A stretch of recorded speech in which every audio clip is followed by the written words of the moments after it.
నమస్తే, welcome to Andhraprabha TV. నేను సౌజన్య.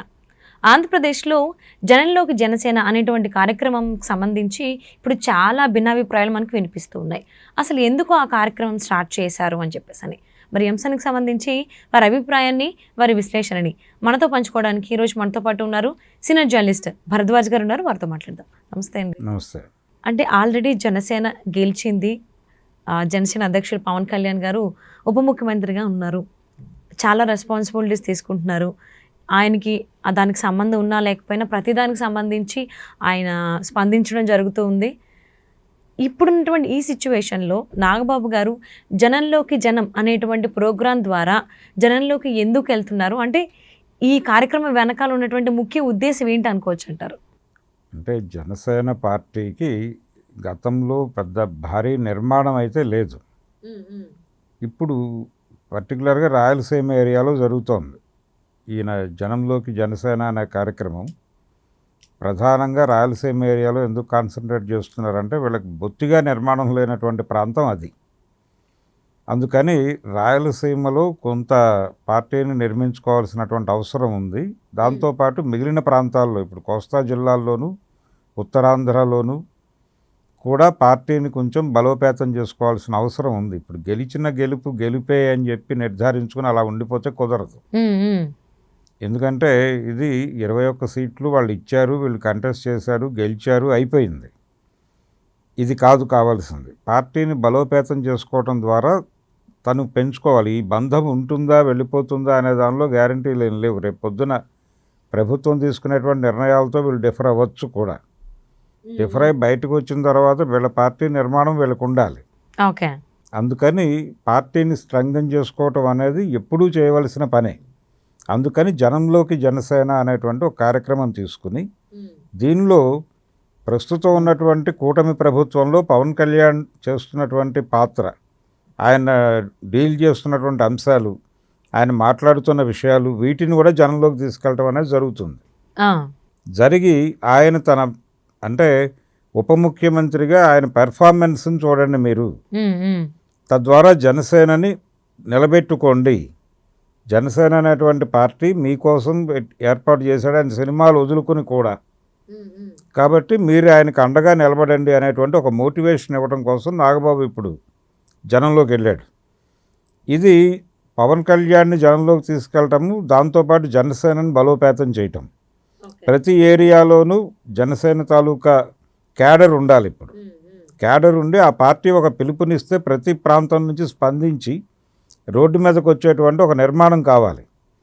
దానికోసం ఈ ప్రయత్నాలు మొదలైనాయి. ఈ ప్రయత్నాలు ఎప్పుడైతే మొదలైనాయో ఆల్రెడీ హ్యాపీగానే ఉన్నాడు కదా ఆయన, ఎందుకు వచ్చిన గొడవ, ఇది ఎందుకు చేస్తున్నారు ఇదంతా అంటే దీని వెనకాల వేరే ఏదైనా ప్రోగ్రామ్ ఉందా అనే పద్ధతిలో చర్చలు జరుగుతున్నాయి. అవును. అంటే కూటమిలో నుంచి బయటకు వచ్చేస్తాడా ఆయన అనే స్పెక్యులేషన్ కూడా వైసీపీ శ్రేణుల నుంచి మొదలైంది. అంటే కూటమిలో ఏదో భేదాభిప్రాయాలు ఉన్నాయి, అందుకని ఈయన రోడ్డు ఎక్కాడు, ఎవరిని టార్గెట్ చేస్తాడు ఇప్పుడు. అయితే చాలా కాన్షియస్గా నాగబాబు ప్రసంగాలు అన్నిట్లోనూ వైసీపీ మీదే కేంద్రీకరణ నడుస్తోంది. వైసీపీ ఖాళీ అయిపోబోతోంది, మరికొద్ది రోజుల్లో దాదాపు అందరూ బయటకు వచ్చేస్తున్నారు, చాలామంది జనసేనని అప్రోచ్ అవుతున్నారు అని మాట్లాడుతున్నాడు ఆయన. పెద్దిరెడ్డి మీద కామెంట్స్ చేశాడు. అంటే వీటన్నిటి వెనకాల ప్రోగ్రామ్ ఏంటంటే వైసీపీ నుంచి వచ్చి రాయలసీమ ఏరియాలో వచ్చేటువంటి వలసల్ని జనసేనలోకి డైవర్ట్ చేయాలి అనే ఆలోచన కూడా ఉంది వాళ్ళకి. తద్వారా ఆ పార్టీ అక్కడ బలోపేతం అవుతుంది. రాయలసీమలో ఆ పార్టీని నిలబెట్టడానికి ఏం చేయాలనేది ఎక్కువ కసరత్తు. మిగిలిన ఏరియా పర్వాలేదు, వాళ్ళకి కొంచెం బలం ఉంది కాబట్టి మిగిలిన ఏరియాలోనేమో స్ట్రెంగ్థెన్ చేసుకోవాలి. అక్కడేమో అసలు నిర్మాణమే లేదు, అక్కడ నిర్మాణాన్ని ఏర్పాటు చేసుకోవాలి. అంటే మరి ఈ జనంలోకి జనసేన అనేటువంటి కార్యక్రమం అంత ఇంపాక్ట్ చూపిస్తుంది అనుకోవచ్చా రాయలసీమలో? చూపిస్తోంది కదా. ఆల్రెడీ జనం వస్తున్నారు, అక్కడ జనం వస్తున్నారు, వాళ్ళకి కూడా నీడ్ ఉంది. అంటే వచ్చిన వాళ్ళందరూ ఓటేస్తారని లేదు, ఎందుకంటే ఇంతకు ముందు జరిగినటువంటి ఎన్నికల్లో మనం చూసాం పవన్ కళ్యాణ్ గారి సభలకి ఎంతమంది వచ్చారో అంతమందిలో సగం కూడా ఓట్లు వేయలేదు అని సంగతి అందరికీ తెలిసిందే. సో మరి ఇప్పుడు రాయలసీమలో మోస్ట్లీ అటు సైడు జగన్మోహన్ రెడ్డికి ఫేవర్గానే ఉంటూ ఉంటారు, సీమాన్ కానీ వాళ్ళే గుర్తొస్తారు ఆ కమ్యూనిటీకి సంబంధించి పరంగా చూసుకుంటే. మరి ఇప్పుడు అటు సైడ్ వాళ్ళు అక్కడ రాయలసీమ ప్రజలు ఎవరైతే ఉన్నారో వాళ్ళందరూ జనసేన వైపు మొగ్గు చూపించేటువంటి అవకాశం ఉందా? ఈ జనంలోకి జనసేన అనేటువంటి కార్యక్రమం అంత ఇంపాక్ట్ చూపిస్తుందా? నాగబాబు గారి మాటలు కూడా అంత ఇంపాక్ట్ చూపిస్తాయా? అంటే నాగబాబు ప్రధానంగా ఫోకస్ చేస్తోంది ఏంటంటే నాగబాబు తెలిసిన ముఖం అందరికీ. ఆయన వెళ్ళి ఎవరి గురించి మాట్లాడుతున్నాడు? పవన్ కళ్యాణ్ గురించి మాట్లాడుతున్నాడు. పవన్ కళ్యాణ్ తాలూకా గ్రాఫ్ను అక్కడ జనాలకు అర్థం చేయించడం ద్వారా వాళ్ళని అట్రాక్ట్ చేయాలని ఒక ప్రయత్నం చేస్తున్నారు అంతే. అంటే సినిమా హీరోగా వీళ్ళకున్న అడ్వాంటేజ్ ఏంటంటే వీళ్ళు నోన్ ఫేసెస్ అవటం వలన ఇమ్మీడియట్గా కనెక్ట్ అవుతారు జనాలు. ఆ రోజున అంటే ఒక రకంగా మార్కెట్ వైజ్ చూసుకుంటే రామారావు గారికి ఆ రోజుల్లో రాయలసీమ కనెక్ట్ కావడానికి కారణం ఆయన సినిమాలు ఎక్కువ అక్కడ ఆడేవి. రాయలసీమ ఆయనకి పెద్ద మార్కెట్ కాబట్టి ఆ అప్రిసియేషను ఆ హడావిడి ఇప్పటికీ నడుస్తుంది. బాలకృష్ణ గారు రాయలసీమ నుంచి గెలవటం వెనకాల కూడా అదే ఉంది. అలా ప్రతి వాళ్ళకి ఒక బేస్ ఉంది, కొన్ని ఏరియాల్లో ఒక బేస్ ఏర్పడుతుంది. ఆ బేస్ మీద ఆడతారు. వాళ్ళకి అక్కడ ఉందా లేదా? ఇప్పుడు జగన్మోహన్ రెడ్డి ప్రభావం తగ్గింది కంపారిటివ్గా. సో ఈ వ్యాక్యూమ్లోకి ఈ పార్టీని ఎమర్జ్ చేయాలనేది ఒక ప్రయత్నం నడుస్తోంది. అందుకనే వాళ్ళ కాన్సన్ట్రేషన్ అంతా కూడా వైసీపీతో డిఫర్ అయ్యి లేకపోతే వైసీపీలో ఉండటం వలన ఇబ్బందులు పడుతూ జనసేనలో చేరటం ద్వారా కొంత అధికార రాజకీయాలకు దగ్గర అవుతారు. దగ్గర అవటం ద్వారా కొన్ని పనులు జరుగుతాయి వాళ్ళకి. ఈ అవకాశం ఉంది. తను కేవలం ఏదో ప్రతిపక్షంగా వెళ్ళి మాట్లాడినప్పుడు వచ్చే రెస్పాన్స్ వేరు. ఇప్పుడు అధికార పార్టీగా ఉంది, అది కూటమిలో భాగస్వామిగా ఉంది. కాబట్టి ఇప్పుడు జనసేనలోకి అట్రాక్ట్ చేయడం తేలికవుతుంది. ఆ వచ్చిన వాళ్ళ తాలూకా ఏవైనా ఆకాంక్షలు ఉంటే, వాళ్ళ ప్రాంతానికి సంబంధించిన పనులు ఏమైనా ఉంటే అవుతాయి వచ్చి చెప్పుకుంటే. దానికి ఒక అవకాశం ఉంది. ఈ అవకాశాన్ని చూపించడం ద్వారా క్యాడర్ని అట్రాక్ట్ చేయాలని అనుకుంటున్నారు వీళ్ళు. అందుకని జనంలోకి జనసేన అనే ప్రోగ్రాం. తద్వారా ఏంటంటే జనసేన బలపడుతుంది. ఈ జనసేన బలపడటం అనేది ఎవరికి ఇబ్బంది అంటే, ఆల్రెడీ 2 ప్రాంతీయ పార్టీలు ఉన్నాయి అక్కడ. వైసీపీ, టీడీపీ 2 ఉన్నాయి. ఈ రెండిటికి సమాంతరంగా జనసేన ఎదిగితే అది ట్రయాంగులర్ ఫైట్గా మారే అవకాశం ఉంటుంది. అందుకని ఈ 2 ప్రాంతీయ పార్టీలు కూడా ఈ పరిణామాన్ని చాలా జాగ్రత్తగా గమనిస్తున్నాయి. ఓకే. రెండోది, ఈయన భారతీయ జనతా పార్టీతో చాలా సన్నిహితంగా ఉన్నాడు పవన్ కళ్యాణ్. ఒక రకంగా కూటమి డిజైనర్ ఆయన అనే ప్రచారం ప్రజలలో ఉంది.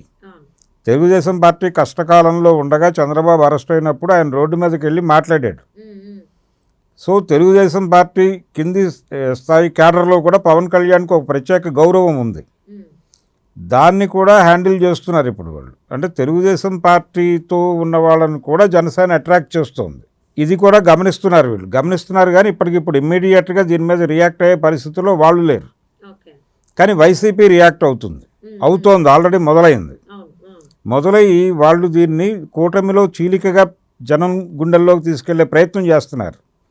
దీన్ని కూడా అడ్డుకోవాల్సిన అవసరం ఉంది నాగబాబు. అడ్డుకోవడం కోసం ఆయన ఏం చేస్తున్నాడంటే వ్యూహాత్మకంగా వైసీపీ గురించి మాత్రమే మాట్లాడుతున్నాడు. ఇంకెవరి గురించి మాట్లాడట్లేదు. జనసేనలోకి రావాల్సిన ఆవశ్యకత గురించి చెప్తున్నాడు. చెప్పి ప్రధానంగా వైసీపీ ఖాళీ అయిపోతుంది అని చెప్పడం ద్వారా ఆయన అక్కడ ఉన్నటువంటి క్యాడర్ని అట్రాక్ట్ చేసే ప్రయత్నమే చేస్తున్నాడు. కోస్తా జిల్లాల్లోకి వచ్చిన తర్వాత ఇక్కడ ఉన్నటువంటి నిర్మాణాలను బలోపేతం చేసుకోవడానికి ఏం చేయాలనేది ఆలోచిస్తారు. ఇది వ్యూహంలో భాగంగానే జరుగుతోంది. అంటే దీని వెనకాల భారతీయ జనతా పార్టీ వ్యూహం కూడా ఉంది.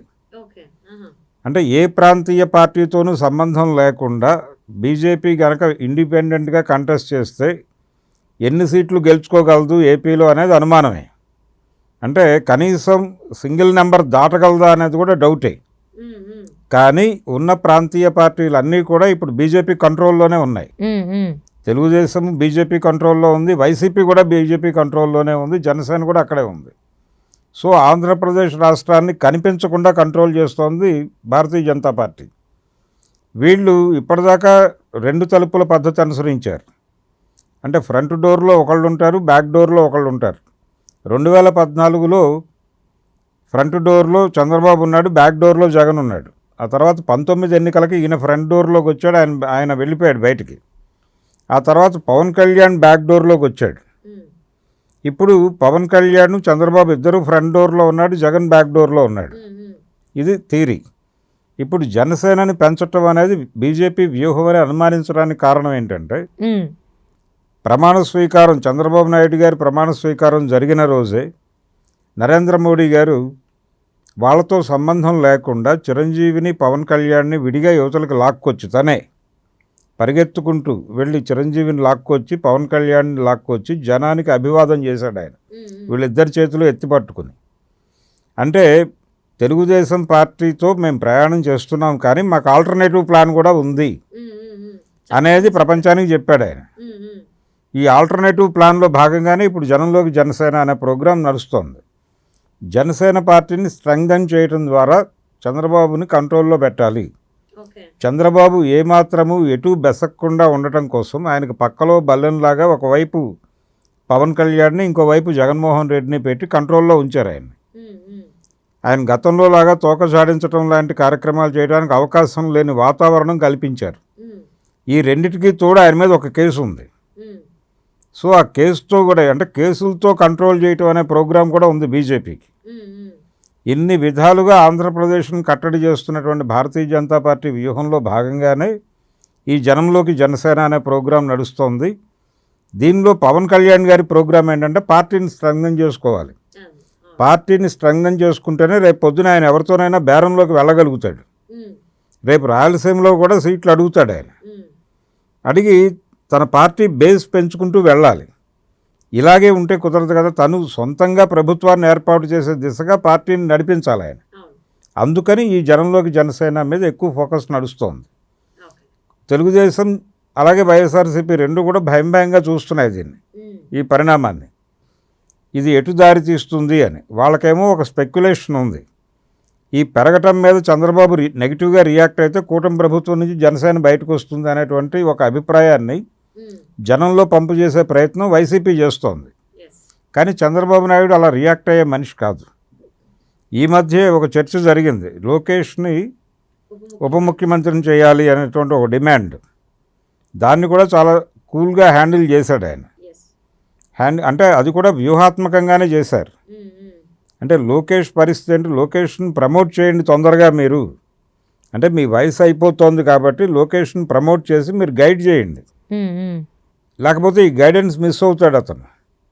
అందుకని ఇమ్మీడియట్గా లోకేష్ని సెకండరీ లీడర్షిప్ని తీసుకొచ్చేయండి అనేది చాలామంది తెలుగుదేశం క్యాడర్తో మాట్లాడించి ఇప్పుడు అక్కర్లేదు అంటే పవన్ కళ్యాణ్ని వ్యూహాత్మకంగానే ఉప ముఖ్యమంత్రిని చేశారు.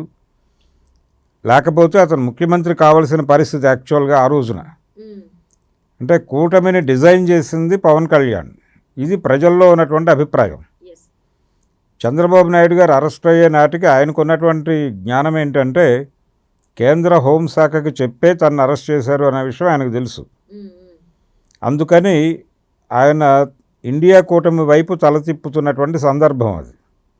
ఇండియా కూటమి నుంచి ఖండన ప్రకటనలు వస్తున్నాయి అప్పుడే. మమతా బెనర్జీ గారు, సోనియా గాంధీ గారు వీళ్ళందరూ మాట్లాడే ప్రయత్నం చేస్తున్నారు చంద్రబాబు అరెస్టుని ఖండిస్తూ. ఒక పంజాబ్ ముఖ్యమంత్రి ఒక ఆయన, మాజీ ముఖ్యమంత్రి ఒక ఆయన మాట్లాడేశాడు, కేజ్రీవాల్ మాట్లాడేశాడు. ఇది నడుస్తున్న టైంలో ఈయన పవన్ కళ్యాణ్ ఓజీ షూటింగ్లో ఉన్నాడు. అప్పుడు ఓజీ షూటింగ్ మధ్యలో ఆపి ఆయన హైదరాబాద్ నుంచి హడావిడిగా రాజమండ్రి వెళ్ళి ఆయనతో ములాఖాత్ పెట్టి ఆయన ఇండియా కూటమి నుంచి ఆయన బ్రెయిన్ని ఇటువైపుకి తిప్పాడు. ఈయన తిరిగి ఎన్డీఏ కూటమి వైపు తిప్పాడు.